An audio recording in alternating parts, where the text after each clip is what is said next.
اعوذ باللہ من الشیطان الرجیم، بسم اللہ الرحمن الرحیم۔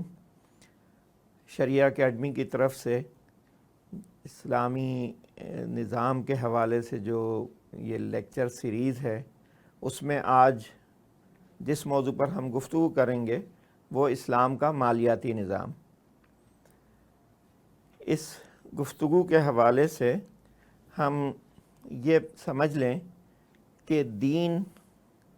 زندگی گزارنے کا ایک مکمل طریقہ بتاتا ہے اور جتنے بھی پہلو ہیں زندگی کے ہر ایک کے بارے میں رہنمائی فراہم کرتا ہے، اور یہ جو طریقہ دین بتاتا ہے اس کو شریعت کہا جاتا ہے۔ شریعت بنیادی طور پر جن چیزوں کو کور کرتی ہے یا جو چیزیں اس میں شامل ہیں، اس میں پہلی چیز ہے ایمانیات، یعنی وہ باتیں جن پر ایک فرد جو دین کو قبول کرنا چاہے تو اس کو یقین لانا پڑتا ہے، یقین کرنا پڑتا ہے، جس میں اللہ پر یقین، انبیاء پر یقین، اللہ کی کتابوں پر یقین، روز آخرت پر یقین وغیرہ۔ تو یہ ایمانیات کا پہلو ہے، اس کی تفصیلات پوری قرآن اور حدیث میں بیان کی گئی ہیں۔ اس کے ساتھ دوسرا معاملہ ہوتا ہے عبادات،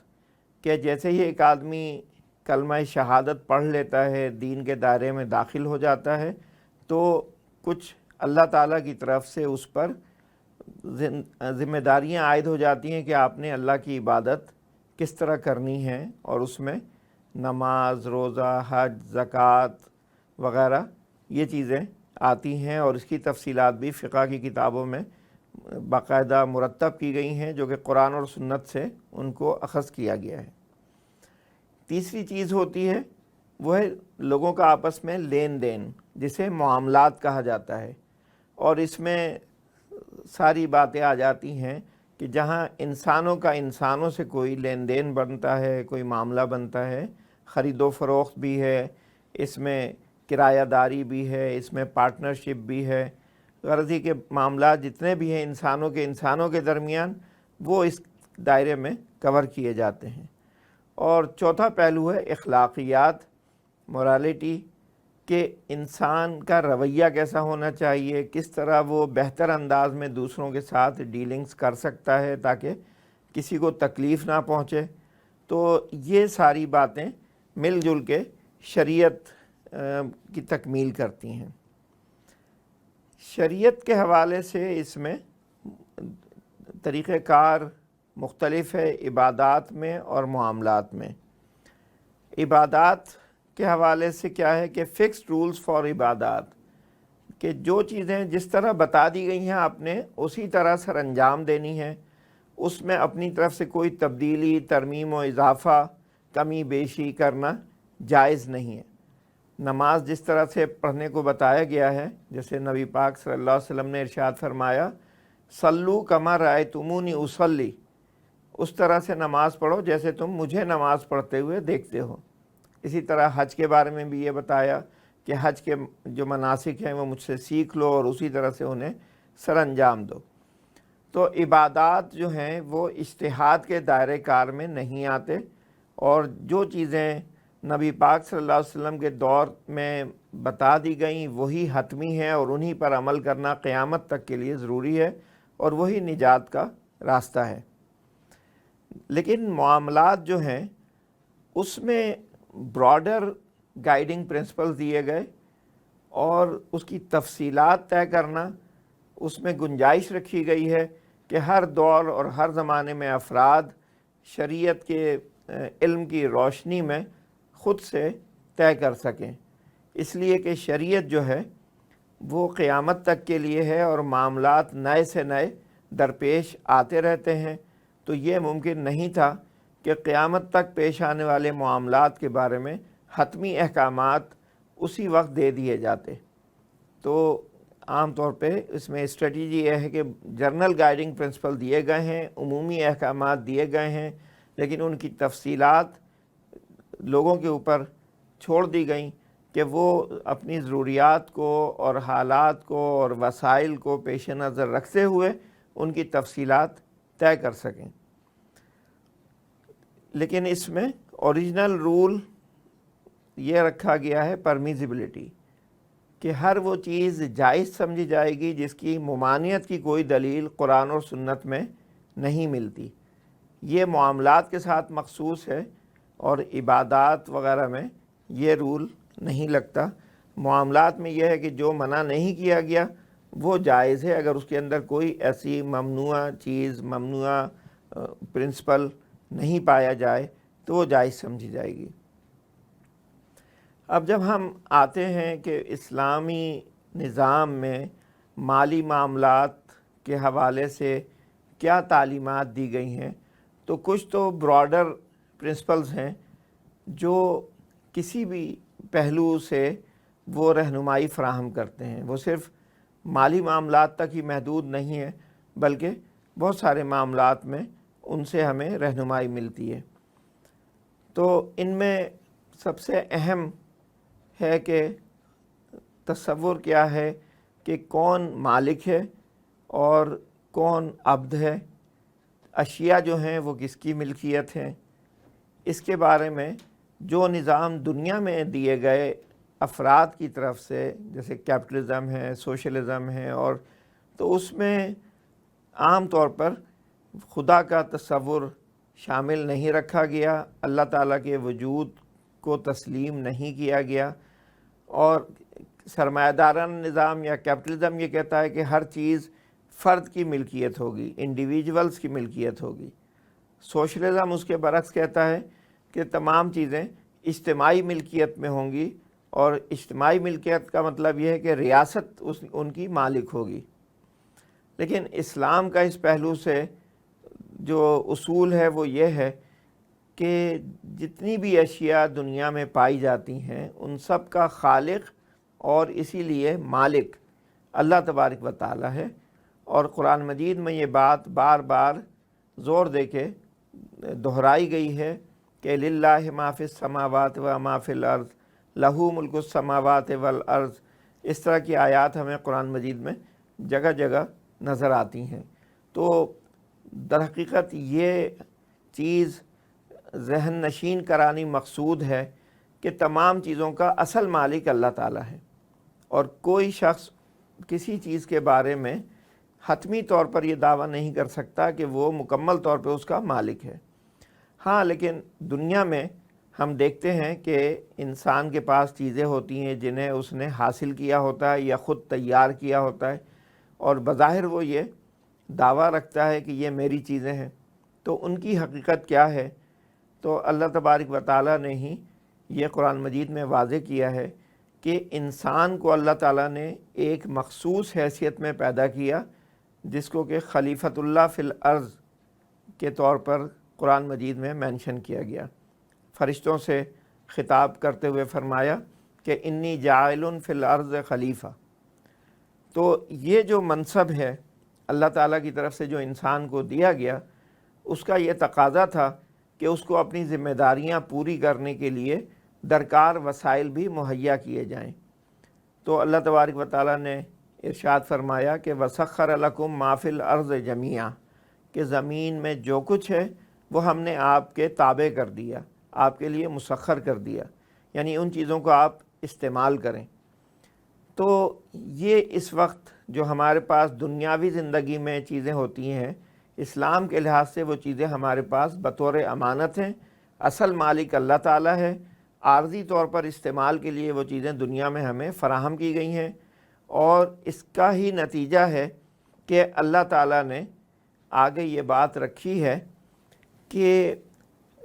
جو چیزیں بھی آپ استعمال کریں گے، جو چیزیں آپ کے ڈسپوزل پر دی جائیں گی، تو ان کے بارے میں آپ کو جواب دہی کرنی پڑے گی۔ جس طرح سورہ التکاثر کی آخری آیت میں اللہ تبارک و تعالیٰ نے ارشاد فرمایا ثم لتسألن یومئذ عن النعیم، کہ اس دن آپ سے نعمتوں کے بارے میں سوال کیا جائے گا۔ تو یہ جو بھی وسائل دنیا میں اللہ تعالیٰ نے ہمیں دیے ہیں، چاہے وہ مالی وسائل ہوں، چاہے وہ ہمیں ذہنی صلاحیتوں کی صورت میں دیے گئے ہوں، ہمیں جسمانی طاقت کی صورت میں دیے گئے ہوں، جس طرح کے بھی وسائل ہیں، ان سب کے بارے میں پوچھ گچھ ہوگی کہ آپ نے ان کا استعمال کیا اللہ تعالیٰ کی اطاعت میں کیا یا اللہ کی نافرمانی میں کیا۔ اور اسی کے جواب پر ہماری کامیابی یا ناکامی کا انحصار ہوگا۔ دوسری بات جو اس میں بنیادی تصور ہے کہ ہمیں کام کرنے کی کیا آزادی دی گئی ہے، نیچر آف اکنامک فریڈم۔ سرمایہ دارانہ نظام یہ کہتا ہے کہ ہر فرد کلی طور پر آزاد ہے، جو چاہے وہ کرے، سوائے اس قید کے کہ وہ قانون کے دائرے میں ہو، ملکی قانون کی خلاف ورزی نہ ہو۔ تو جو پیشہ وہ اختیار کرنا چاہے، جو سرگرمی اختیار کرنا چاہے روزی روزگار کے لیے، وہ کر سکتا ہے۔ سوشلزم میں کہا گیا کہ یہ ریاست کا کام ہے کہ وہ ہر فرد کو بتائے کہ اس نے کیا کام کرنا ہے، کس ذمہ داری پر اس کو تفویض کیا جا رہا ہے۔ تو یہ دونوں اپنی اپنی جگہ انتہائیں ہیں۔ اسلام میں جو بات کہی گئی، جو ہمیں قرآن اور سنت کے مطالعے سے نظر آتی ہے، کہ اسلام میں آزادی دی گئی ہے فرد کو کہ وہ جو بھی پیشہ چاہے اختیار کرے، لیکن اس میں ایک قید لگا دی گئی، اور وہ قید یہ ہے کہ حلال اور حرام کا تصور دیا گیا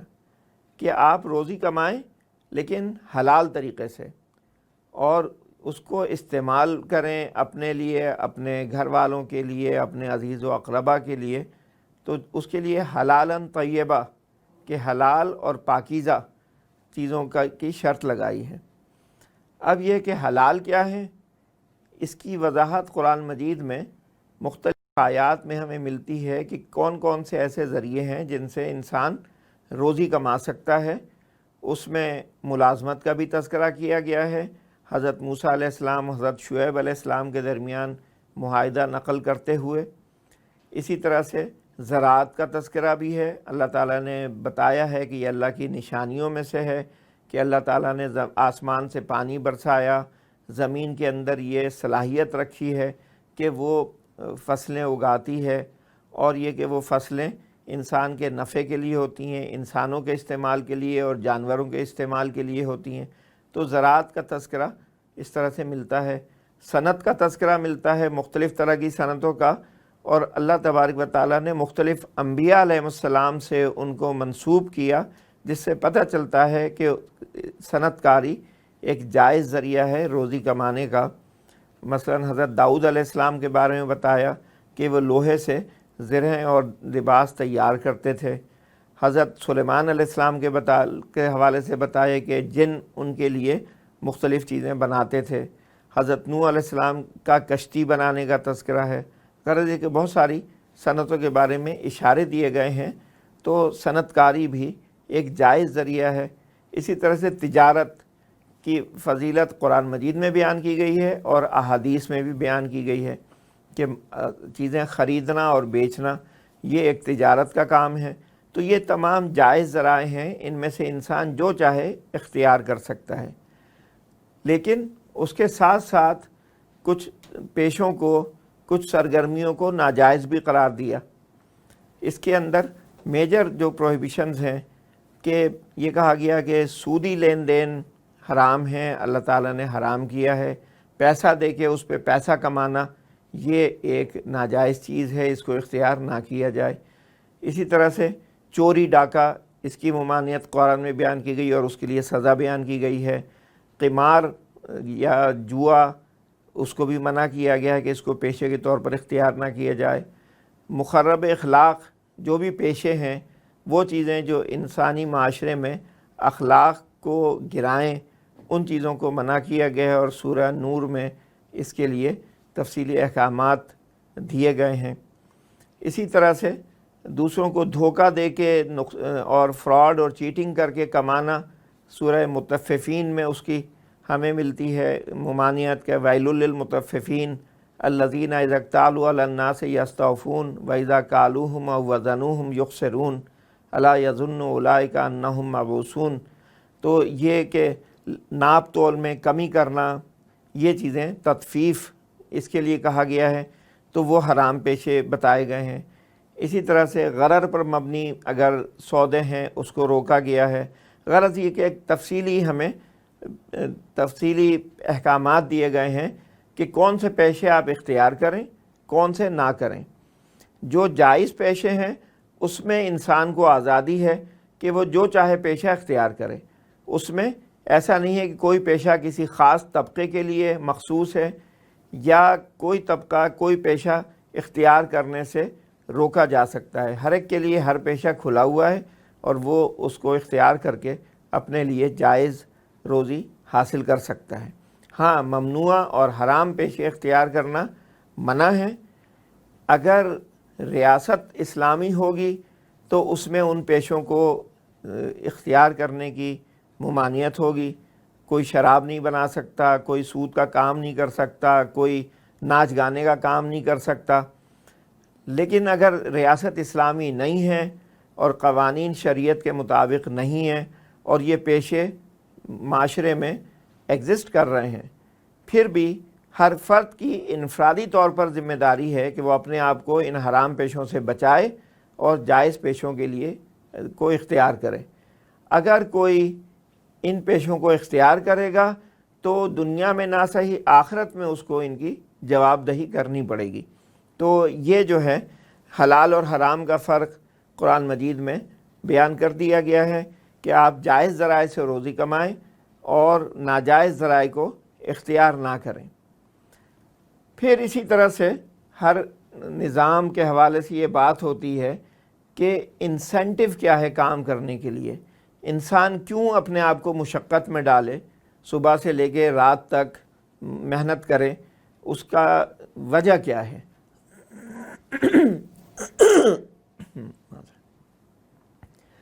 تو اس میں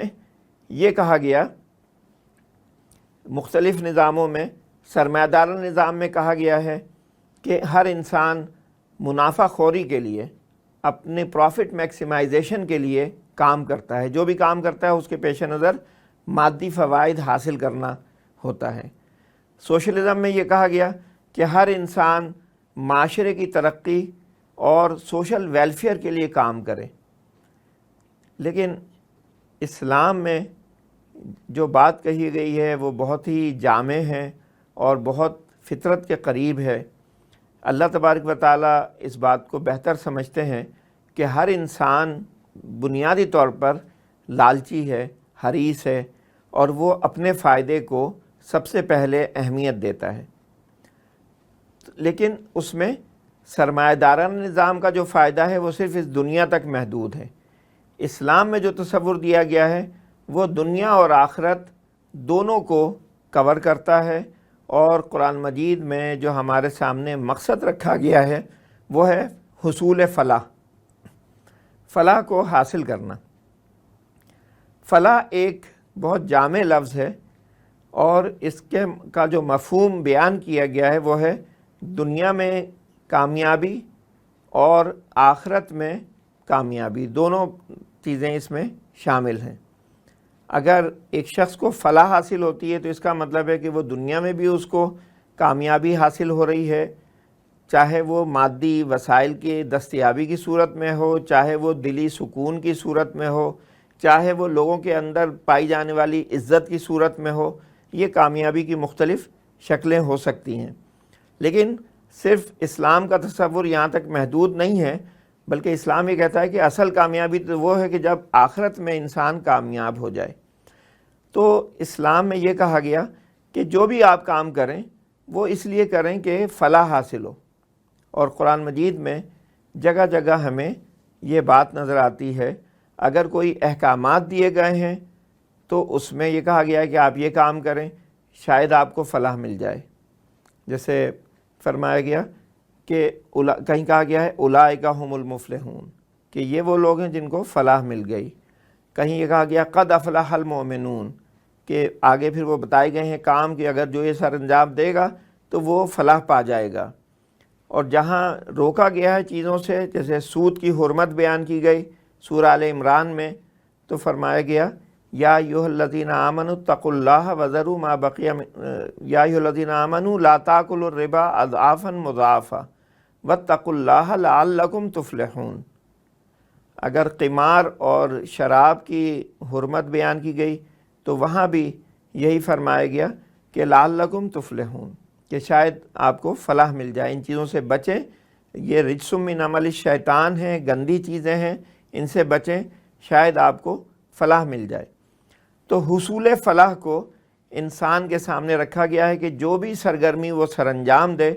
پیش نظر اس کے یہی ہونا چاہیے کہ اس کے نتیجے میں اسے فلاح حاصل ہو جائے۔ اب یہ فلاح کس طرح مختلف ہے منافع سے جو ہم اپنے ہر کاروبار کے حوالے سے سوچتے ہیں؟ تو منافع جو ہے ایک دنیاوی تصور ہے اور دنیاوی فائدے تک محدود ہے، اور فائدہ منافع دوسروں کو نقصان پہنچا کر بھی حاصل کیا جا سکتا ہے، دھوکہ دے کر بھی حاصل کیا جا سکتا ہے، بلکہ عام طور پر جو لوگ زیادہ منافع کماتے ہیں وہ ہم دیکھیں گے کہ اس میں کوئی نہ کوئی ناجائز پہلو ہو تو زیادہ منافع ہوتا ہے۔ مثال کے طور پر جو لوگ ملاوٹ کرتے ہیں ان کا منافع ان کے مقابلے میں زیادہ ہوتا ہے کہ جو جائز کا طریقے سے چیز بیچ رہے ہیں۔ جو لوگ کم تول رہے ہوتے ہیں ان کا منافع زیادہ ہو رہا ہوتا ہے۔ جو لوگ نقلی چیزیں بنا کر بیچ رہے ہوتے ہیں وہ بھی بظاہر منافع زیادہ کما رہے ہوتے ہیں۔ جو اسمگلنگ کر رہے ہیں نشہ آور اشیاء کی، ان کے پاس بھی بڑی کمائی آ رہی ہوتی ہے۔ تو اگر ہم دنیاوی نقطہ نظر سے دیکھیں تو وہ بڑے کامیاب ہیں اور بڑا منافع کما رہے ہیں۔ لیکن فلاح میں جو تصور ہے وہ یہ ہے کہ آپ جائز طریقے سے ہی فلاح حاصل کر سکتے ہیں۔ اگر آپ نے کوئی ناجائز طریقہ اختیار کیا، کوئی حرام طریقہ اختیار کیا، تو ممکن ہے دنیاوی طور پر تو آپ کو مادی وسائل مل جائیں، لیکن آخرت میں اس کا نقصان اٹھانا پڑے گا، اور بحیثیت مجموعی ہم کہیں گے کہ فلاح نہیں ملی بلکہ خسران کا سامنا کرنا پڑا۔ تو یہ ایک بہت ہی جامع تصور ہے فلاح کا جو اسلام نے دیا ہے کہ آپ جو بھی کام کریں، جو بھی سرگرمی سر انجام دیں، چاہے وہ ملازمت ہے، چاہے وہ تجارت ہے، چاہے وہ صنعت کاری ہے، آپ جو کام بھی کر رہے ہیں تو اس کو کرتے ہوئے یہ سوچیں کہ آپ کو فلاح مل رہی ہے یا خسران کا سامنا کرنا پڑ رہا ہے۔ یہ ایک ٹیبل کے ذریعے سے اس بات کی وضاحت یہاں پہ کرنے کی کوشش کی گئی ہے کہ ہمارے جتنے بھی دنیاوی اعمال ہوتے ہیں وہ اس کے دو پہلو ہوتے ہیں۔ اس کا ایک دنیا کے لیے اثر ظاہر ہوتا ہے اور ایک آخرت کے لیے اثر ظاہر ہوتا ہے۔ کوئی بھی کام ایسا ہم نہیں کہہ سکتے کہ جس کے دونوں اثرات نہ ہوں۔ تو اگر ہم دیکھیں کہ ایک شخص کوئی جائز کاروباری سرگرمی سر انجام دیتا ہے، پرمیزیبل ایکٹ کے ذریعے وہ کوئی کام کر رہا ہے، تو اس میں یقیناً دنیا کے لحاظ سے اس کا کچھ نہ کچھ فائدہ ہوگا، اور آخرت کے لحاظ سے ہم دیکھیں تو اس میں بھی اگر اسلام ہمیں یہ بتاتا ہے کہ جائز طریقے سے کوئی بھی کام کیا جائے تو اس کے لیے اللہ تعالیٰ نے اجر رکھا ہے، وہ چیز ثواب سے خالی نہیں ہے، تو آخرت کے لیے بھی اس کا حصہ ہے۔ تو مجموعی طور پہ ہم کہیں گے کہ اس کو فلاح حاصل ہو رہی ہے۔ لیکن اگر ایک شخص ناجائز کام کر رہا ہے، امپرمیزیبل ایکٹیویٹی سر انجام دے رہا ہے، مثلا سودی لین دین کر رہا ہے یا ملاوٹ کر رہا ہے، تو ممکن ہے دنیا میں تو اس کو فائدہ مل جائے، لیکن آخرت میں اس کو نقصان کا سامنا کرنا پڑے گا۔ اور اس کا نتیجہ یہ ہے کہ اگر ہم مجموعی نتیجہ نکالیں تو دنیا اور آخرت کے حوالے سے قرآن میں یہ وضاحت ہے کہ والآخرۃ خیر و ابقیٰ، کہ آخرت بہتر بھی ہے اور ہمیشہ باقی رہنے والی بھی ہے۔ یعنی دنیا کی زندگی تو محدود ہے، چند روزہ ہے، آخرت کبھی ختم ہونے والی نہیں ہے۔ تو اگر چند روزہ زندگی میں فائدہ اٹھا کے اور ہمیشہ باقی رہنے والی زندگی میں نقصان کا سامنا کرنا پڑے تو یہ حقیقتاً گھاٹے کا سودا ہے۔ تو ایسی صورت میں اس کے فلاح میں فلاح حاصل نہیں ہو رہی بلکہ اس کو خسران کا سامنا، نقصان کا سامنا کرنا پڑ رہا ہے۔ اور بعض ایکٹیویٹیز ایسی ہوتی ہیں کہ جو بظاہر دنیاوی طور پر نقصان دہ ہیں، مثلاً صدقات ہیں، دوسروں کی مدد کرنا۔ اب بظاہر تو لگتا ہے کہ اس میں انسان نقصان اٹھا رہا ہے، اپنے جو مالی وسائل ہیں وہ دوسروں کے حوالے کر رہا ہے، تو دنیاوی طور پر تو اس کے وسائل میں کمی واقع ہو رہی ہے، تو دنیاوی طور پر اس کو گھاٹے کا سامنا ہے۔ لیکن اگر ہم دیکھیں کہ اللہ تعالیٰ نے کیونکہ اس کے لیے بہت زیادہ اجر کا وعدہ کیا ہے تو آخرت میں اس کو فائدہ حاصل ہو رہا ہے، تو مجموعی طور پر اگر ہم دیکھیں گے تو اس کو فلاح حاصل ہو رہی ہے، اور بہت زیادہ حاصل ہو رہی ہے۔ تو یہ اس طرح سے اگر انسان سوچے کوئی بھی سرگرمی سر انجام دیتے ہوئے کہ اس کا حتمی مقصد یہ ہو کہ وہ فلاح حاصل کرنا چاہتا ہے، تو انسان ناجائز کاموں سے، دوسروں کو دھوکہ دینے والے کاموں سے بچے گا اور وہ کام سر انجام دے گا کہ جن سے دوسرے فریق کو بھی فائدہ پہنچے۔ تو جیسے ہم نے پہلے دیکھا کہ پروفٹ جو ہے وہ تو دوسروں کو نقصان دے کے بھی حاصل کیا جا سکتا ہے، لیکن فلاح اسی وقت حاصل کی جا سکتی ہے کہ جب دوسرا بھی خوش ہو، اس کو بھی فائدہ ملے اور اس کو بھی کچھ بہتری کی صورت نظر آئے، تو پھر پہلے فریق کو بھی فلاح حاصل ہوگی۔ اسی طرح سے ایک اور اصول جو معاشی سرگرمیوں میں ہوتا ہے اور ریاست کے حوالے سے اس کا تعلق ہے کہ جو بنیادی معاشی فیصلے ہیں ان کو کرنے کا اختیار کس کا ہے۔ سرمایہ دارانہ نظام یہ کہتا ہے کہ تمام معاشی امور افراد طے کریں گے، کیا چیزیں بنانی ہیں، کتنی بنانی ہیں، کس قیمت پر فروخت کرنی ہے، کس کو فروخت کرنی ہے، یہ سارے امور افراد طے کریں گے، انڈیویجولز طے کریں گے۔ سوشلزم میں یہ بات کہی گئی ہے کہ یہ ساری فیصلہ سازی کی صلاحیت ریاست کے پاس ہوگی، ریاست ان امور کا فیصلہ کرے گی۔ اسلام میں جو بات کہی گئی وہ یہ کہ یہ تمام بنیادی معاشی سرگرمیاں افراد سر انجام دیں گے، لیکن ان کو بالکل بے لگام نہیں چھوڑا جائے گا۔ ریاست کا کام یہ ہے کہ وہ ریگولیٹری اور سپروائزری رول ادا کرے اور اس بات کو دیکھے کہ کوئی فرد کسی دوسرے افراد کو نقصان اور دھوکہ نہ دے سکے، اور یہ کام حضور پاک صلی اللہ علیہ وسلم نے خود بھی کیا اور اس کے بعد خلفائے راشدین نے بھی سر انجام دیا، اور یہ طویل عرصے تک روایت رہی کہ ریاستی سطح پر الحسبہ کا ادارہ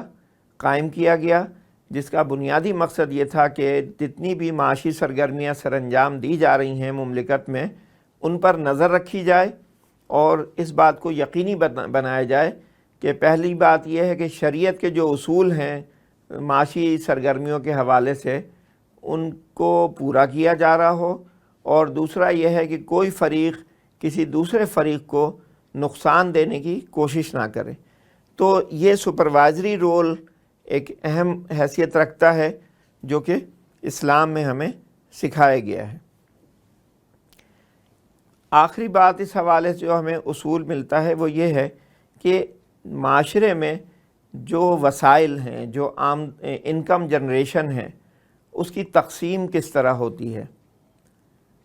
سرمایہ دارانہ نظام میں یہ کہا گیا ہے کہ ہر آدمی اپنی محنت اور جو اس نے رول پرفارم کیا ہے اس کی بنیاد پر اس کو حصہ ملتا ہے، اور سوشلزم میں یہ کہا گیا ہے کہ ہر فرد کو اس میں مساوی حصہ ملنا چاہیے، اس بات کو دیکھے بغیر کہ کس نے کیا رول پرفارم کیا، کیونکہ ہر ایک کو ملازمت حکومت فراہم کرتی ہے تو آگے ان کو آمدن بھی یعنی برابری کی سطح پر فراہم کی جاتی ہے۔ اسلام میں اس حوالے سے اگر ہم دیکھیں تو ایک مختلف اصول نظر آتا ہے۔ اس میں اصول یہ رکھا گیا ہے کہ ابتدائی درجے میں تو یہ کہ ہر فرد اپنی محنت اور صلاحیت کی بنیاد پر آمدن میں سے حصہ حاصل کرے گا، جو جتنا کام کرے گا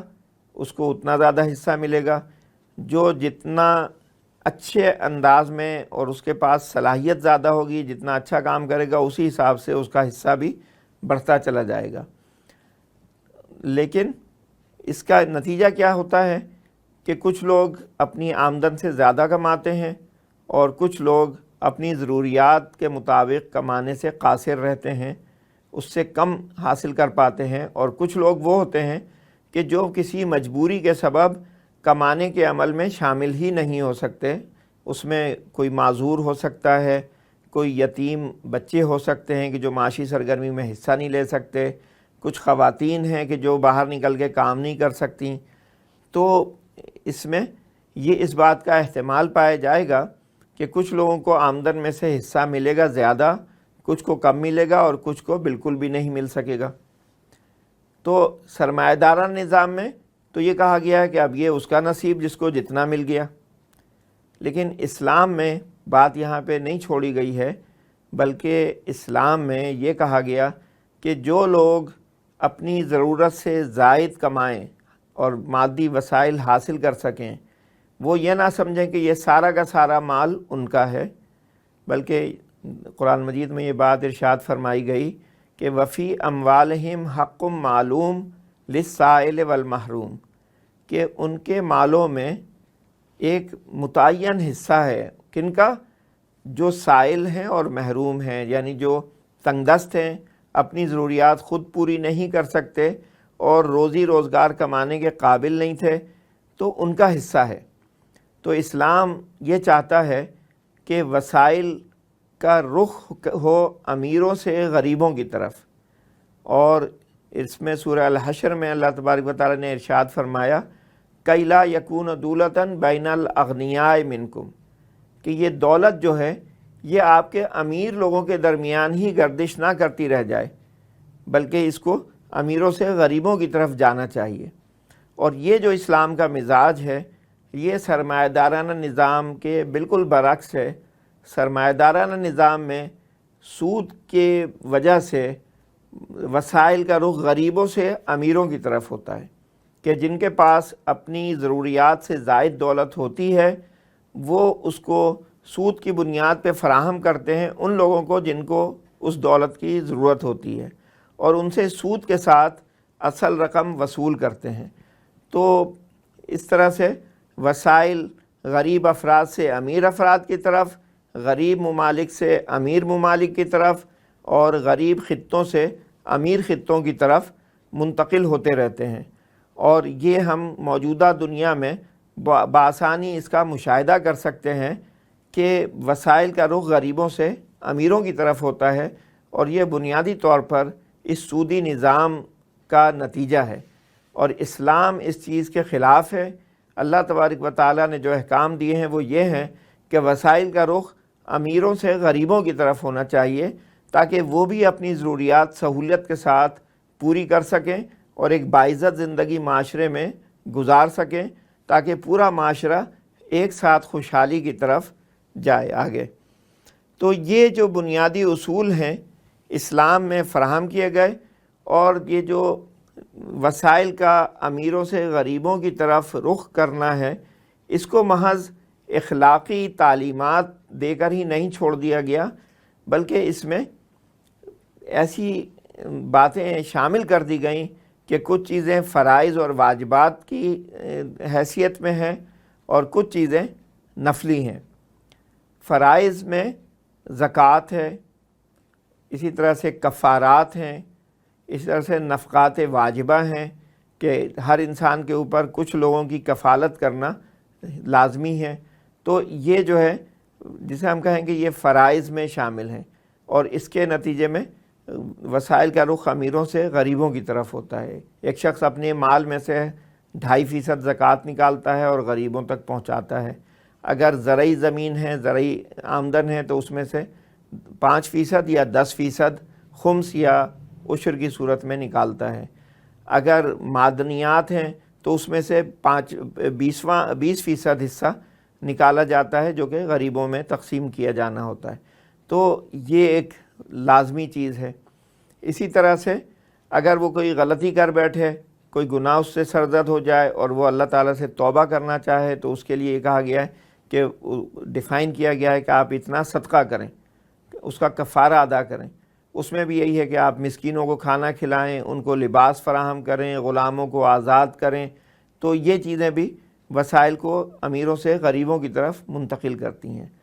پھر یہ ہے کہ اگر ایک فرد نے جائز ذرائع سے ہی آمدن کمائی اور اپنی زندگی میں اس نے کچھ بچت بھی کی، کچھ اثاثہ جات بنائے، تو اس کے مرنے کے بعد قانون وراثت کی روشنی میں وہ تمام اثاثہ جات اس کے قریبی رشتہ داروں میں، اس کی اولاد میں، اس کی بیوی کے پاس اور دیگر اعزاء میں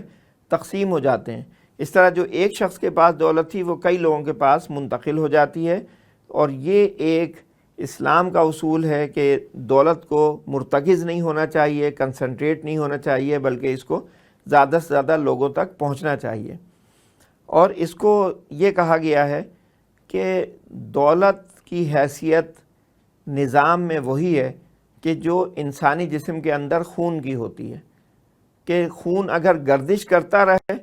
تو پورا جسم صحت مند رہتا ہے، ہر حصے کو مطلوبہ مقدار آکسیجن کی ملتی ہے اور وہ زندہ رہتا ہے، اپنا فنکشن پرفارم کرتا ہے۔ لیکن اگر خون جسم میں کہیں جم جائے اور گردش رک جائے تو انسان کی موت واقع ہو جاتی ہے، یا اگر کسی ایک عضو میں اس کی گردش رک جائے تو وہ عضو ناکارہ ہو جاتا ہے۔ تو اسی طرح معاشرے میں اگر دولت کے سرکولیشن کا عمل سست پڑ جائے تو اس کی صحت کم ہو جائے گی معاشرے کی، اور وہ بیمار معاشرہ ہو جائے گا۔ اور اگر ایک طبقے تک دولت نہ پہنچے تو وہ طبقہ بیماری میں مبتلا ہو جائے گا اور ناکارہ ہو جائے گا۔ تو اس لحاظ سے اسلام میں یہ ترغیب دی گئی ہے کہ دولت کو گردش میں رہنا چاہیے اور اسے مرتکز نہیں ہونا چاہیے چند ہاتھوں میں۔ تو یہ بنیادی جو تعلیمات ہیں اسلام کی، یہ فرائض کے حوالے سے تھیں۔ اس کے ساتھ ایک بہت جس پہ توجہ دی گئی وہ ہیں صدقات نافلہ، اور جس کے لیے قرآن مجید میں اصطلاح انفاق فی سبیل اللہ کی استعمال کی گئی ہے۔ یہ کہا گیا ابتداً جو حکم تھا وہ یہ تھا کہ یسألونک ماذا ینفقون قل العفو، کہ یہ آپ سے پوچھتے ہیں کہ ہم کیا خرچ کریں، آپ فرما دیجئے کہ جو کچھ آپ کے پاس زائد ہو، یعنی جو بھی آپ کی ضرورت سے زائد ہو وہ اللہ کے راستے میں خرچ کریں۔ لیکن پھر بعد میں زکوٰۃ کا نظام آ گیا، وراثت کا نظام آ گیا، تو اس میں گنجائش رکھی گئی کہ یہ کم سے کم مقدار ہے زکوٰۃ کی دینا، یہ تو آپ کے اوپر فرض ہے۔ اس کے بعد جتنا توفیق ہو، جتنا آپ آخرت میں اپنے لیے بہتری حاصل کرنا چاہتے ہوں تو اپنے اموال خرچ کریں صدقات کی صورت میں، اور لوگوں کو مدد فراہم کریں ان کی بنیادی ضروریات پوری کرنے کے لیے۔ تو یہ کیونکہ ایک والنٹری ایکٹ ہے تو اس میں ترغیب اور ترہیب دونوں کا سہارا لیا گیا ہے۔ بہت شدت کے ساتھ اس بات کی طرف توجہ دلائی گئی ہے کہ اگر آپ انفاق کریں گے تو اللہ تعالیٰ کی طرف سے آپ کو بے حساب اجر ملے گا۔ جیسے کہا گیا کہ مثل الذین ینفقون فی سبیل اللہ کمثل حبۃ انبتت سبع سنابل وفی کل سنبلۃ مئۃ حبۃ، یعنی یہ مثال دی گئی کہ اگر جیسے ایک دانہ ایک شخص بوتا ہے اور جواباً اس کو 700 دانے حاصل ہو جاتے ہیں، تو صدقہ کرنے کا اسی طرح سے نتیجہ نکلتا ہے کہ اگر وہ تھوڑی بھی چیز اللہ کے راستے میں خرچ کرتا ہے تو اس کو وہاں پہ کم از کم 700 گنا اجر اللہ تعالیٰ کی طرف سے عطا کیا جائے گا۔ لیکن اگر کوئی فرد کنجوسی کرتا ہے، مال کو روک لیتا ہے، لوگوں کے اوپر خرچ نہیں کرتا ہے، استطاعت ہونے کے باوجود مدد کے لیے آگے نہیں بڑھتا ہے، تو اللہ تبارک و تعالیٰ نے سخت وعید ایسے لوگوں کے لیے قرآن مجید میں بیان کی ہے، اور کہا گیا ہے کہ والذین یکنزون الذھب والفضة ولا ينفقونها فی سبیل اللہ فبشرہم بعذاب علیم، کہ جو لوگ سونا اور چاندی جمع کرتے ہیں اور اسے اللہ کے راستے میں خرچ نہیں کرتے ہیں تو ان کو دردناک عذاب کی خوشخبری سنا دیں۔ اور عذاب کیسا ہوگا کہ اسی سے اگلی آیت میں فرمایا گیا کہ اس مال کو پگھلایا جائے گا اور اس سے ان کی پیشانیوں کو، پیٹھوں کو اور پہلوؤں کو داغا جائے گا، اور کہا جائے گا کہ یہ ہے وہ تمہارا مال جو تم دنیا میں جمع کرتے تھے۔ تو یہ ایک سخت اللہ تعالیٰ کی طرف سے اس میں انداز اختیار کیا گیا ہے، عذاب کی وعید سنائی گئی ہے کہ اگر لوگ مال کو روک لیں، کنجوسی کریں، جمع کر کے رکھیں اور اللہ کے راستے میں خرچ نہ کریں تو پھر عذاب کے لیے تیار ہو جائیں۔ تو یہ اسلام میں ڈسٹریبیوشن آف انکم کا ایک پورا میکینزم دیا گیا کہ معاشرے میں کوئی فرد اپنی بنیادی ضروریات پوری کرنے سے قاصر نہ رہے، کسی کے لیے زندگی گزارنا دشوار نہ بن جائے، اور ہر فرد خوشی کے ساتھ اس دنیا میں اپنا وقت گزارے۔ ان سے آگے اگر ہم چلیں تو جتنے بھی معاملات ہوتے ہیں وہ کسی نہ کسی کانٹریکٹ کی صورت میں ہوتے ہیں، عقود لوگوں کے درمیان طے پاتے ہیں، ان کے لیے اسلام میں اصول فراہم کیے گئے ہیں۔ مثلا جو بنیادی باتیں کہی گئی ہیں، فری میوچول کنسنٹ، کہ جو بھی معاہدہ ہو وہ باہمی رضامندی سے ہونا چاہیے، جیسے کہ قرآن مجید میں اللہ تبارک و تعالیٰ نے ارشاد فرمایا کہ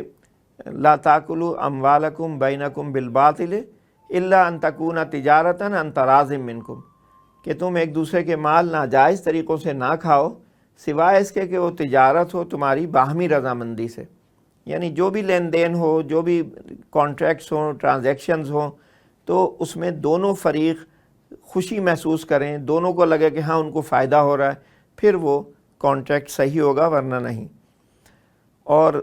سبجیکٹ میٹر بھی لافل ہو، یعنی کوئی چیز جو کہ بذات خود حرام نوعیت کی ہو اس کے اوپر معاہدہ کرنا غلط ہوگا۔ مثلا اگر معاہدے کی ساری شرائط بھی پوری ہو رہی ہوں لیکن جو چیز خرید و فروخت کے لیے درمیان میں ہے وہ ہے شراب یا کوئی اور حرام چیز، تو وہ معاہدہ ناجائز ہوگا، اس لیے کہ جو سبجیکٹ میٹر ہے وہ بذات خود ناجائز ہے۔ موٹیویٹنگ کاز، تو وہ بھی جو اس کا مقصد ہونا چاہیے وہ بھی جائز ہونا چاہیے۔ مثال کے طور پر اگر ایک شخص اسلحہ خرید رہا ہو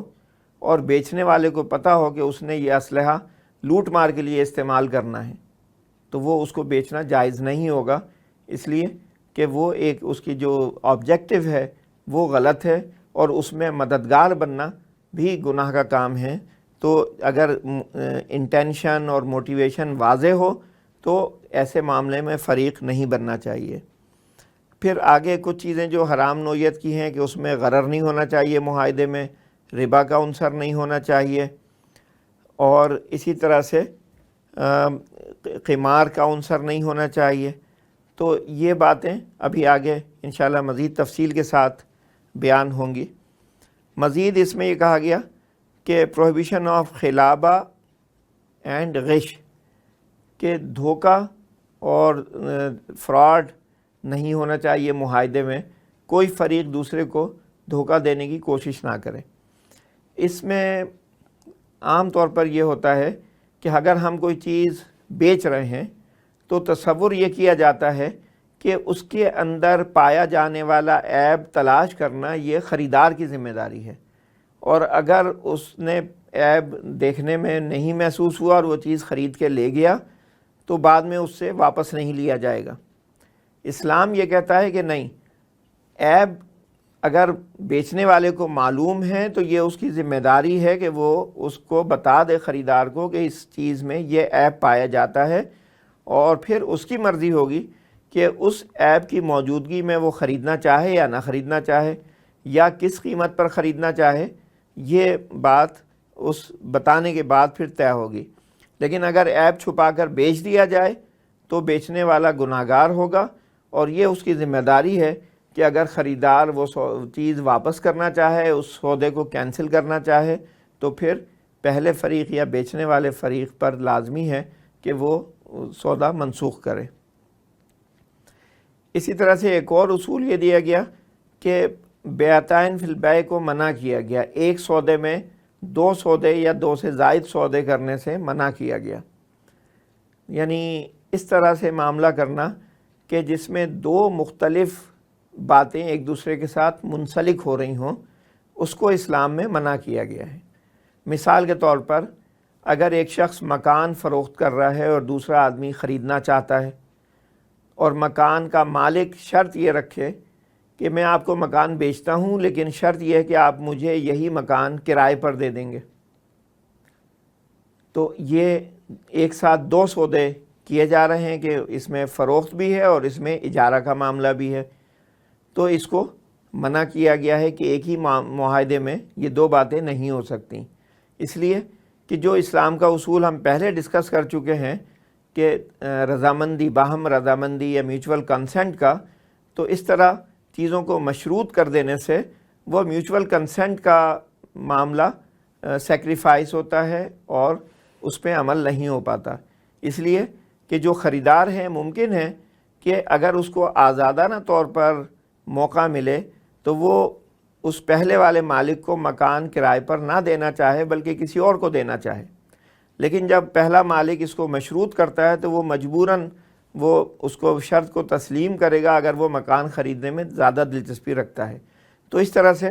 بہت سارے معاملات ہیں جن کی مثالیں دی گئی ہیں کہ مثلاً اگر کوئی شخص قرض کسی سے مانگے اور دوسرا کہے کہ جی میں آپ کو قرض تو دوں گا لیکن اس شرط پر کہ آپ اپنی فلاں چیز مجھے فروخت کر دیں، تو یہ بھی دو چیزوں کو مشروط کیا جا رہا ہے، منسلک کیا جا رہا ہے، تو اس کو بھی اسلام میں منع کیا گیا ہے۔ اسی طرح سے یہ ہے کہ منافع کمانے کی جو بھی سرگرمی ہے اس کے لیے اصول دیا گیا کہ الخراج بالضمان، کہ entitlement of profit is attached with risk and liability, کہ اگر ایک شخص کسی معاملے میں منافع کمانا چاہتا ہے تو اس معاملے کے جو ذمہ داریاں ہیں اس کو بھی اٹھانا لازمی ہوگا۔ مثال کے طور پر سودی معاملہ جو ہوتا ہے لین دین کا،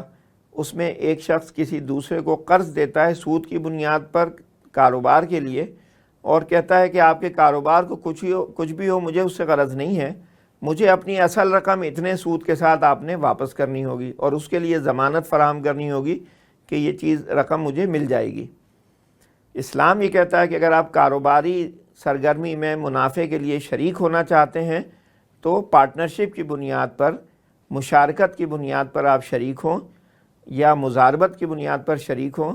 اور جو نفع ہو اس میں سے متعین اور طے شدہ شرح کے مطابق آپ منافع میں حصے دار بن سکتے ہیں، لیکن شرط یہ ہے کہ اگر خدا نخواستہ نقصان ہو جائے تو نقصان بھی برداشت کریں گے، نقصان سارا کا سارا دوسرے فریق پر نہیں چھوڑ دیں گے۔ تو یہ جو ہے الخراج بالضمان کا اصول یہ بہت اہم ہے اور اس کا بہت جرنل اس کی اپلیکیشن ہے، اور بہت سارے معاملات میں یہ ایک اصلاح کا پہلو اس کے ذریعے سے ہوتا ہے۔ ایک اور اصول یہ دیا گیا ہے کہ آبزروینس آف مقاصد الشریعہ، کہ جو بھی ہم معاہدہ کر رہے ہوں، جو بھی سرگرمی سر انجام دے رہے ہوں، تو جو شریعت کے بنیادی مقاصد ہیں وہ ہمارے پیش نظر رہنے چاہیے، اور ان میں سے کسی مقصد کو نقصان نہ پہنچ رہا ہو اس معاہدے کے نتیجے میں۔ جو بنیادی مقاصد بیان کیے گئے ہیں وہ 5 ہیں کہ شریعت کیوں بھیجی گئی، اس کے 5 مقاصد بیان کیے گئے ہیں: جان کی حفاظت، مال کی حفاظت، دین کی حفاظت، انسان کی نسل کی حفاظت اور عقل کی حفاظت۔ تو یہ 5 بنیادی باتیں ہیں کہ جن کی حفاظت مطلوب ہے، تو اگر معاہدے میں ان میں سے کسی چیز کو نقصان پہنچ رہا ہو تو وہ معاہدہ بھی ناجائز ہوگا۔ مثال کے طور پر اگر ایک ایسا کام ہے کہ جس سے کسی ایک فریق کے دین کو نقصان پہنچتا ہو یا معاشرے میں عمومی طور پر دینی اقدار میں گھاٹا ہوتا ہو، کمی آتی ہو، تو وہ معاہدہ درست نہیں ہوگا کرنا۔ اسی طرح سے اگر کوئی ایسا معاہدہ ہے کہ اس کے نتیجے میں کسی انسان کی جان جانے کا خطرہ ہے یا بہت صحت کو نقصان پہنچنے کا خطرہ ہے تو وہ معاہدہ بھی درست نہیں ہوگا۔ غرض یہ کہ ہر معاملے میں یہ دیکھا جائے گا کہ جو معاہدہ کیا جا رہا ہے اس میں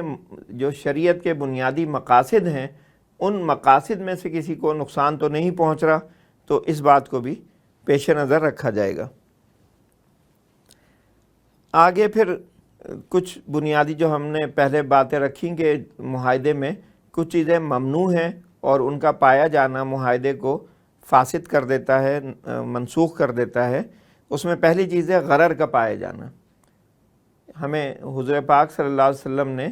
یہ تعلیم دی اور ایک حدیث میں ارشاد ملتا ہے کہ نہا رسول اللہ صلی اللہ علیہ وسلم عن بیع الغرر، کہ اللہ کے رسول صلی اللہ علیہ وسلم نے غرر پر مبنی سودے کرنے سے، بیوع کرنے سے منع فرمایا ہے۔ غرر کیا ہے؟ اس کو انگلش میں اگر ہم کہیں تو انسرٹنٹی، ڈاؤٹ، اور اردو میں غیر یقینی پن، ابہام، تو یہ غرر ہے۔ تو کوئی بھی سودا جس میں کہ تمام چیزیں واضح نہ ہوں، ہر پہلو اس کا واضح نہ ہو، تو وہ سودا شریعت کے لحاظ سے درست نہیں ہوگا۔ مثال کے طور پر اگر ایک چیز فروخت کی جا رہی ہے اور خریدار کو یہ موقع نہیں دیا جا رہا کہ وہ اس کو دیکھ کے تسلی کر لے کہ وہ چیز درست حالت میں ہے یا نہیں، تو یہ درست نہیں ہوگا اور یہ سودا صحیح نہیں ہوگا شریعت کے لحاظ سے۔ اسی طرح سے اگر ایک ایسا معاملہ ہے کہ جس میں حتمی نتیجہ ابھی سامنے نہیں ہے، جیسے فقہ میں مثال دی گئی ہے کہ ایک شخص کہے کہ میں دریا میں جال پھینکتا ہوں اور جتنی بھی مچھلیاں آئیں مثلاً میں 1000 روپے میں آپ کو فروخت کر دوں گا، تو اب پتہ نہیں ہے کہ جب وہ جال پھینکے گا تو اس میں تھوڑی مچھلیاں آئیں گی یا زیادہ مچھلیاں آئیں گی، یہ بات ابھی غیر یقینی ہے، تو اس طرح کا سودا کرنا شریعت کی روح سے منع ہے۔ تو اگر کوئی بھی معاملہ جس میں جو اہم پہلو ہیں کسی چیز کے وہ واضح نہ ہو، یقینی نہ ہو، تو وہ سودا کرنا منع ہے اور اس کو کرنا جائز نہیں ہوگا شریعت کی روح سے۔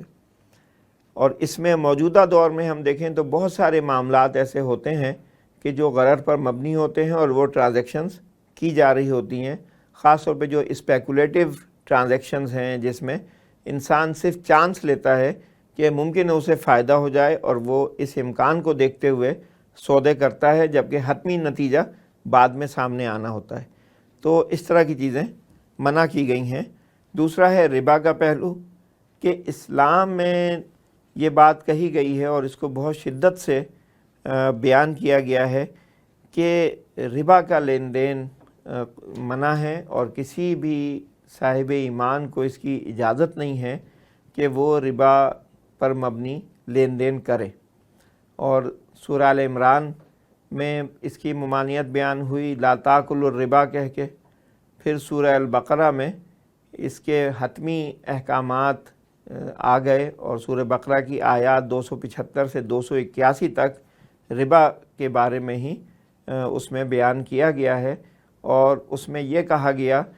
کہ ربا کا لین دین کرنے والے جو افراد ہیں وہ قیامت میں ایسے کھڑے ہوں گے کہ جیسے ایسے لوگ جو مجنوں ہوں، حواس باختہ ہوں، جنہیں شیطان نے چھو کر حواس باختہ کر دیا ہو۔ اور پھر یہ کہا گیا کہ جو بھی اہل ایمان ہیں وہ اپنا جو بھی ربا باقی رہ گیا ہے وہ چھوڑ دیں، وَذَرُوا مَا بَقِيَ مِنَ الرِّبَا إِن كُنتُم مُؤْمِنِينَ۔ اور پھر آگے کہا گیا کہ اگر آپ اس پہ تیار نہ ہوں اور ربا کا لین دین کرنے پر اصرار کریں تو پھر تیار ہو جائیں جنگ کے لیے، فَأَذِنُوا بِحَرْبٍ مِّنَ اللَّهِ وَرَسُولِهِ، کہ پھر جنگ کے لیے تیار ہو جائیں اللہ اور اس کے رسول کے ساتھ۔ معاذ اللہ، تو یہ سب سے زیادہ شدت والا حکم ہمیں نظر آتا ہے جو اللہ تعالیٰ نے کسی بھی گناہ کے حوالے سے اختیار کیا ہے، کہ اگر آپ یہ کام چھوڑنے پر تیار نہیں ہیں تو پھر اللہ اور رسول کے ساتھ جنگ کے لیے تیار ہو جائیں۔ جنگ کیا ہے؟ دشمنی کی ایک انتہائی کیفیت ہوتی ہے جس میں کہ اپنے دشمن کو تباہ کرنے کے لیے جو بھی حربہ استعمال کیا جانا ممکن ہو کیا جاتا ہے۔ تو اللہ تعالیٰ فرماتے ہیں کہ اگر آپ ربا کا لین دین کرنے پر اصرار کرتے ہیں تو جنگ کے لیے تیار ہو جائیں۔ آج بدقسمتی یہ ہے کہ غیر اسلامی دنیا کو تو چھوڑیے، اسلامی دنیا میں کوئی ایک ملک بھی ایسا نہیں ہے کہ جس کے بارے میں یہ کہا جائے کہ اس کا نظام ربا سے بالکل پاک ہے، اس میں ربا کا کوئی عمل دخل نہیں ہے، بلکہ تمام ملکوں میں مجموعی طور پر ہم دیکھیں تو ابھی بھی غالب معاملات کی اکثریت ربا کی بنیاد پر ہی ہو رہی ہوتی ہے۔ جتنا بھی بینکوں کا کام ہے اس کا غالب اکثریت ربا کی بنیاد پر ہے۔ چند ملکوں میں اسلامی بینکاری کی کوشش ہوئی ربا کو معاشرے سے دور کرنے کے لیے، لیکن وہ کہیں 2% ہے، کہیں 5% ہے، کہیں بہت ہوا تو 15% ہو گیا، 20% ہو گیا، ابھی بھی نصف کے قریب کسی بھی ملک میں نہیں ہے۔ تو بیشتر اسلامی ممالک تو مکمل سودی نظام کے تحت کام کر رہے ہیں، اور جہاں اسلامی بینکاری کی کوششیں بھی ہیں تو وہاں بھی سرکاری لین دین میں بنیادی طور پر سود درپیش ہے، سود کا چلن عام ہے، اور جو افراد کے درمیان لین دین ہے اس میں بھی غالب حصہ سود کی بنیاد پر ہے۔ تو یہ وہ ممالک ہیں کہ جہاں پہ اکثریت اہل ایمان کی ہے، جو اللہ تعالیٰ پر ایمان رکھتے ہیں، قرآن مجید کو مانتے ہیں، اللہ کے رسول صلی اللہ علیہ وسلم کو اپنا ہادی اور رہنما تسلیم کرتے ہیں، لیکن نظام وہ اس واضح دھمکی کے موجودگی میں بھی سود کی بنیاد پر سر انجام دیتے ہیں کہ اللہ تعالیٰ فرما رہے ہیں کہ ایمان لانے کے بعد اب اگر کوئی سود کے لین دین پر اصرار کرے گا تو وہ جنگ کے لیے تیار ہو جائے اللہ اور اس کے رسول کے ساتھ۔ تو یہ پہلو بہت تشویشناک ہے اور اس پر بہت زیادہ سنجیدہ کوششوں کی ضرورت ہے کہ کم از کم اسلامی ملکوں میں جو بھی نظام معیشت ہے، جو بھی فائنینشیل سسٹم ہے، وہ سود کی برائی سے پاک ہو اور اسلام کے جو متبادل طریقے دیے گئے ہیں ان کے مطابق ان کو استوار کیا جائے۔ ربا کیا ہے؟ اس کی جو مختصر تعریف ہے، I stipulated excess not covered by corresponding capital, labor and liability for loss، یعنی قرض کے معاملے میں کوئی ایسا اضافہ جس کے مقابل میں کوئی اور چیز نہ ہو، نہ تو اس کے مقابل میں کوئی سرمایہ فراہم کیا گیا ہو، نہ مزدوری کی گئی ہو، نہ رسک لیا گیا ہو، تو وہ ربا ہے۔ یعنی بلا عوض اگر کوئی اضافہ لیا جا رہا ہے تو وہ ربا کی تعریف میں آتا ہے۔ تو اس کے جو بنیادی انگریڈینٹس ہیں، انکریز اوور دا پرنسپل سم، کہ اصل رقم کے اوپر وہ زائد رقم ہو، پیبل ایز کنٹریکچول آبلیگیشن، کہ وہ کسی جو معاہدہ ہے اس کی شرط کی صورت میں وہ کام کیا جا رہا ہو، without any consideration that is capital, labour اور لائبلٹی، کہ اس کے عوض میں کوئی اور چیز فراہم نہ کی جا رہی ہو، تو یہ ربا ہے۔ اور ربا یعنی ہمارے ہاں بینک جو بھی کام کرتے ہیں، سودی بینک، وہ ربا کی بنیاد پر ہی کرتے ہیں کہ جس مقصد کے لیے بھی کسی فرد کو پیسہ چاہیے تو وہ بینک سے لون لیتا ہے اور بینک اس کو بتاتا ہے کہ آپ نے یہ لون کتنے فیصد انٹرسٹ کے ساتھ واپس کرنا ہے۔ جو بھی معاشرے میں اس وقت رائج ہوتا ہے کہ آپ نے 12% دینا ہے، 15% دینا ہے، 18% دینا ہے، یہ قرض دیتے وقت وہ متعین کر لیا جاتا ہے اور قرض لینے والا پابند ہوتا ہے کہ اتنے اضافے کے ساتھ مقررہ وقت پر وہ قرضہ بینک کو واپس کرے۔ تو اس کی طرف بہت توجہ دینے کی ضرورت ہے کہ معاشرے سے ربا کو ختم کیا جائے اور جو اسلام کے جائز طریقے ہیں ان کے مطابق ہمارا مالیاتی نظام اور ہمارے کاروباری سرگرمیاں ساری کی ساری استوار ہوں۔ ایک اور بات جس سے منع کیا گیا ہے وہ ہے پروہیبیشن آف قمار، جس کو کہ ہم جوا کہتے ہیں اردو میں، یا انگلش میں گیمبلنگ کا لفظ استعمال کیا جاتا ہے، اور اس کے لیے کہا جاتا ہے games of chance, all game of chance, کہ جس میں قمار کیا ہے یا جوا کیا ہے کہ جس میں ایک فریق کچھ رقم داؤ پر لگا کر یہ موقع حاصل کرتا ہے کہ اگر تو قسمت نے ساتھ دیا تو وہ ایک بہت بڑی رقم منافع کے طور پہ حاصل کر لے گا، اور ورنہ اس کو داؤ پر لگائی ہوئی رقم سے ہاتھ دھونے پڑیں گے۔ تو یہ جو ہے قمار کا معاملہ ہے، یہ معاشرے میں بہت خرابی کا ذریعہ بنتا ہے اور محنت سے انسانوں کو دور کرتا ہے، اور وہ آسان آمدن حاصل کرنے کی لالچ میں پڑ جاتے ہیں۔ اور اسی وجہ سے قمار کے لیے دوسرا لفظ جو قرآن مجید میں استعمال کیا گیا ہے وہ میسر،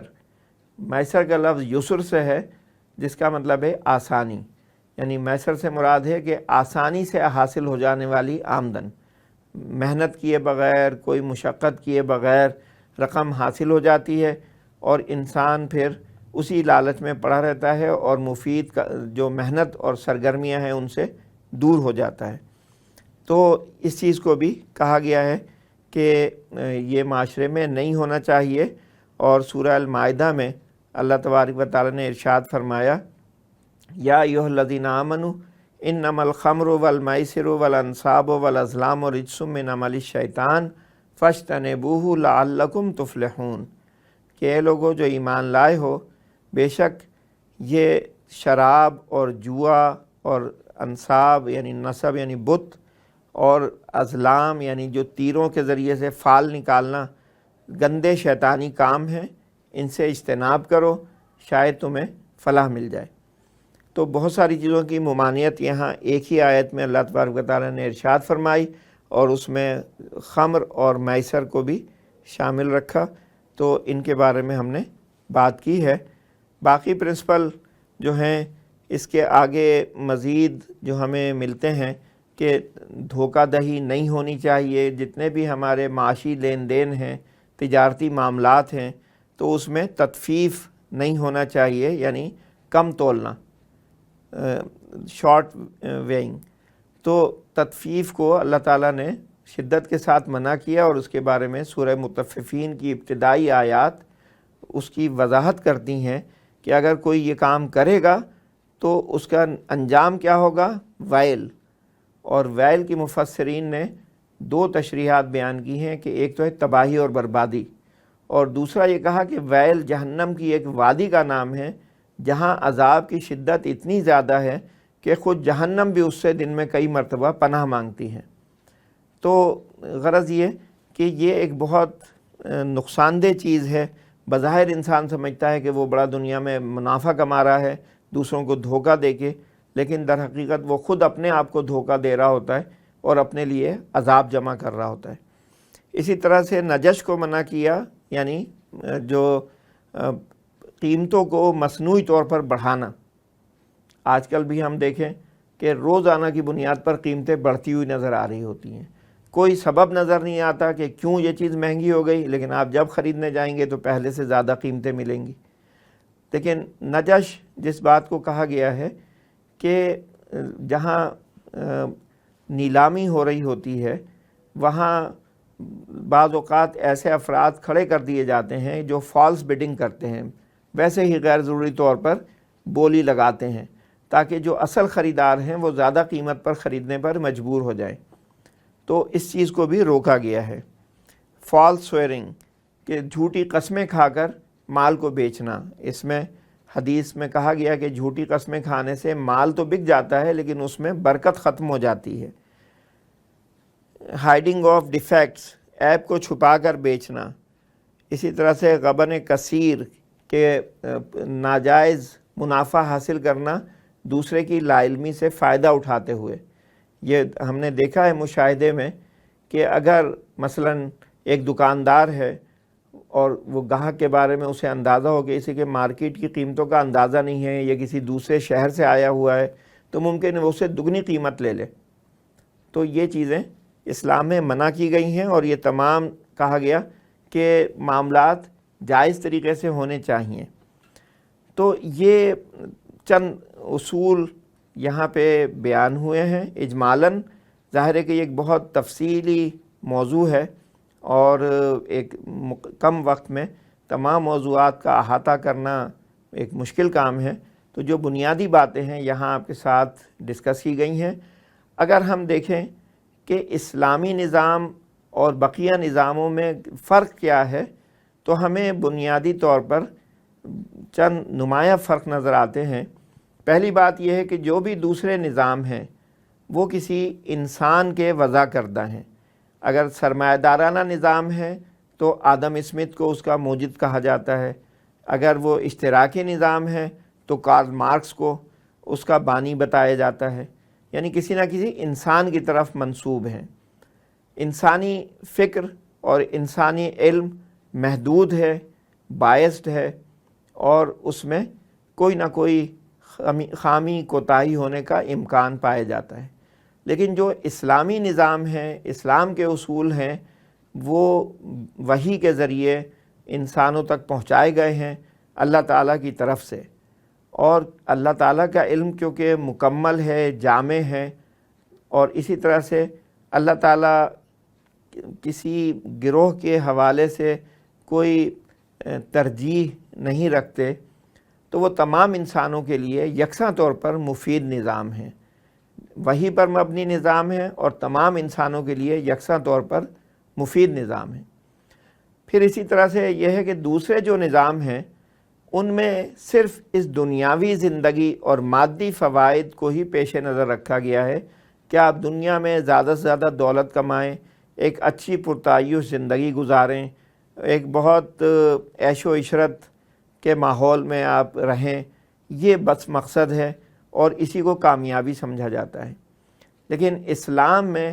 مادی ضروریات کے ساتھ ساتھ جو روحانی پہلو ہے اس کو بھی نظر انداز نہیں کیا گیا ہے، دنیاوی زندگی کے ساتھ ساتھ اخروی زندگی کی کامیابی کو بھی اس کے ساتھ منسلک کیا گیا ہے۔ اور جیسا ہم جانتے ہیں کہ ہر انسان ایک مادی وجود رکھتا ہے اور ایک روحانی وجود رکھتا ہے، تو دوسرے نظاموں میں مادی وجود کی ضروریات کو پورا کرنے کی تو بات کی گئی ہے، روحانی ضروریات کو یکسر نظر انداز کیا گیا ہے، اور اس کا نتیجہ یہ ہے کہ مادی خوشحالی کے باوجود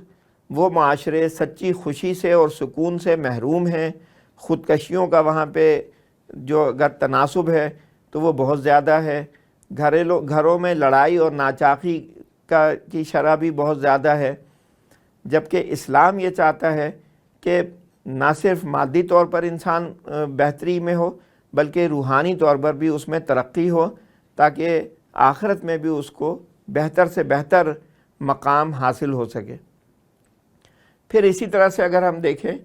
تو اسلامی نظام کسی ایک طبقے کے لیے نہیں ہے بلکہ یہ تمام انسانوں کے لیے یکساں طور پر مفید ہے۔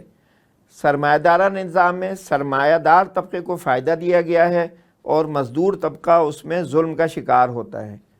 دوسری طرف اشتراکی نظام میں سرمایہ دار طبقے کی نفی کی گئی ہے، لیکن اسلام میں کسی طبقے کو دوسرے کا مخالف نہیں بتایا گیا ہے، بلکہ یہ کہا گیا کہ یہ سارے لوگ مل کر تعاون کے ساتھ چلیں، ایک دوسرے کو فائدہ پہنچانے والے بنیں اور اس طرح سے پورا معاشرہ خوشحالی حاصل کرے۔ تو پھر یہ ہے کہ اس میں ایک سوشل سیکیورٹی کا بہت ہی جامع نظام دیا گیا ہے کہ کوئی بھی انسان اپنی بنیادی ضروریات پوری کرنے سے محروم نہ رہے، اور اس میں سب سے پہلے تو ہر فرد کو ذمہ دار بنایا گیا ہے کہ وہ اپنے بنیادی ضروریات محنت کر کے پوری کرے، کسی کے اوپر بوجھ نہ بنے۔ پھر اس کے ارد گرد اس کے خاندان اور فیملی کا انسٹیٹیوشن فراہم کیا گیا ہے کہ ابھی بچے ہیں چھوٹے، یا خواتین ہیں، یا معذور ہیں جو اپنے لیے نہیں کما سکتے، تو جو کمانے والے افراد ہیں وہ ان لوگوں کی کفالت کے ذمہ دار ہیں۔ اگر خاندان سے بھی معاملہ نہیں درست ہوتا تو پھر اس کے ارد گرد کے جو معاشرے کے رہنے والے افراد ہیں، اس کے قریبی رشتہ دار ہیں، اس کے دوست احباب ہیں، اس کے ہمسائے ہیں، ان کے اوپر ذمہ داری ڈالی گئی ہے کہ وہ جو لوگ محروم ہیں، جو لوگ اپنی بنیادی ضروریات پوری کرنے کے قابل نہیں ہیں، ان کو مدد فراہم کریں اور ان کو اپنی ضروریات پوری کرنے میں مددگار بنیں۔ اگر یہ پہلو بھی مکمل طور پہ کامیاب ثابت نہیں ہوتا تو حتمی طور پر پھر ذمہ داری ریاست پر آتی ہے، اور اس کے لیے بیت المال کا انسٹیٹیوشن قائم کیا گیا ہے کہ انسان جو بھی اپنی بنیادی ضروریات سے محروم ہو تو وہ جا کے بیت المال سے مدد حاصل کرے اور اپنی ضروریات جائز طریقے سے پوری کرے۔ تو یہ ایک بہت ہی جامع سوشل سیکیورٹی سسٹم اسلام میں دیا گیا ہے۔ یہ بڑی بدقسمتی ہے کہ عملاً یہ پوری طرح سے، یعنی جزوی طور پر تو ہمیں ملتا ہے کہ الحمدللہ ابھی بھی اہل خیر جو ہیں وہ بہت زیادہ انفاق کا کام کرتے ہیں، اور ہم دیکھیں کہ پاکستان جیسا ملک جو کہ انڈر ڈیولپڈ کنٹری ہے، لیکن چیریٹی کے لحاظ سے اگر ہم دیکھیں تو اس کا رینک دنیا میں تیسرے چوتھے نمبر پر آتا ہے، کہ جہاں اتنی زیادہ مقدار میں لوگ صدقات نکالتے ہیں، چیریٹی کرتے ہیں، دوسروں کو مدد فراہم کرتے ہیں۔ تو لیکن ایک پورے نظام کی حیثیت سے یہ مسنگ ہے۔ حکومتوں کو اس کی طرف توجہ دینے کی ضرورت ہے کہ جو اسلام کی تعلیمات ہیں ان کو بحیثیت نظام کے نافذ کریں تاکہ اس کی برکات سے تمام لوگ مستفید ہو سکیں۔ تو یہ چند باتیں آپ کے ساتھ آج کے موضوع کے حساب سے شیئر کی ہیں۔ اللہ تعالیٰ سے دعا ہے کہ وہ ہمیں انفرادی طور پر بھی ان پر عمل کرنے کی توفیق عطا فرمائیں، اور اجتماعی طور پر بھی اس نظام کی فیوز و برکات دیکھنے اور ان سے مستفید ہونے کا موقع فراہم کریں۔ وآخر دعوانا ان الحمدللہ رب العالمین۔